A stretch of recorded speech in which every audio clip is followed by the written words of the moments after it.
औज़ुबिल्लाहिमिनश्शैतानिर्रजीम बिस्मिल्लाहिर्रहमानिर्रहीम अस्सलाम वालेकुम वरहमतुल्लाहि वबरकातुहू। नाज़रीन, आज हम आपको बालों के लिए बेहतरीन और आसान वजीफ़ा बताएंगे जो आपने सरसों के तेल या किसी भी शैम्पू में सिर्फ एक ही बार पढ़ना है और ये बहुत ही आज़मूदा अमल है। अगर आपके बाल कमज़ोर हैं या गिर रहे हैं या झड़ रहे हैं, लंबे घने स्याह नहीं हो रहे और बालों में खूबसूरती नहीं है, तो सिर्फ एक बार तेल या शैम्पू में दम कर लें। इंशाल्लाह जैसे जैसे तेल या शैम्पू आप बालों में लगाएंगे, आपके बाल लंबे घने स्याह और बेपनाह खूबसूरत होते चले जाएंगे।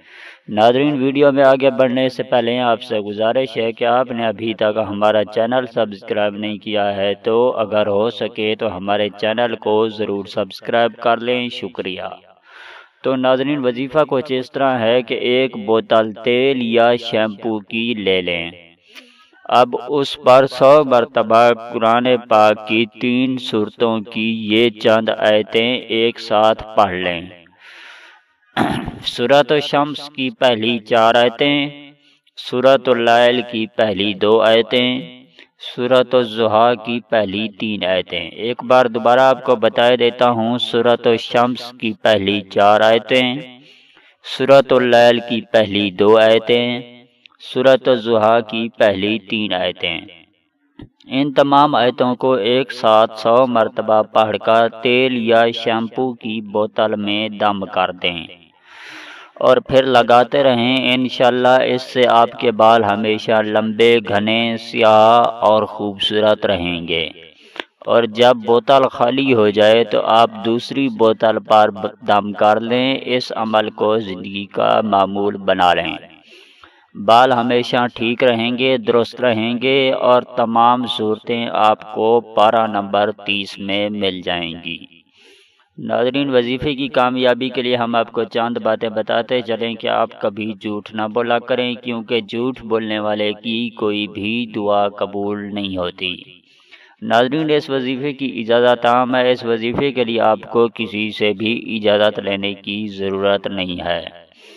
नाज़रीन, कोशिश करें कि कोई ऐसा काम ना करें जिससे अल्लाह पाक आपसे नाराज़ हो, अल्लाह पाक की नाराज़गी का सबब बने। कोशिश करें कि हर वो काम करें जिससे अल्लाह पाक आपसे राज़ी हो जाएं और अल्लाह पाक की रज़ामंदगी का सबब बने।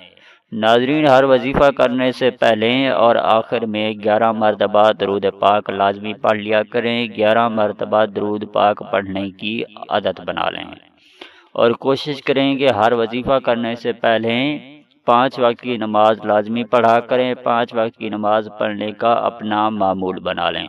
ये नहीं कि जब तक वजीफ़ा जारी रहे नमाज पढ़ते रहें, उसके बाद नमाज नहीं पढ़नी, ये गलत है। नाज़रीन, हर वजीफ़ा वज़ू की हालत में करें, बिना वज़ू के कोई भी वजीफ़ा ना करें। और कोशिश करें कि हर वजीफ़ा करने से पहले हस्बे तौफीक सदका ज़रूर दे दिया करें। नाज़रीन, हर वजीफ़ा पाकी की हालत में करें, ना पाकी की हालत में कोई भी वजीफ़ा ना करें। नाज़रीन, इस वीडियो को देखने का बहुत बहुत शुक्रिया। अगर आपको हमारी वीडियो अच्छी लगी हो तो हमारी वीडियो के नीचे नज़र आने वाले रेड कलर के सब्सक्राइब बटन और साथ ही नज़र आने वाली बेल आइकॉन को प्रेस करना मत भूलें, ताकि हमारी न्यू वीडियो का नोटिफिकेशन आपको टाइम पे मिलता रहे। नाज़रीन, इस वीडियो के साथ हमें इजाज़त दीजिए। मिलते हैं किसी और वीडियो के साथ, तब तक के लिए अल्लाह हाफिज़।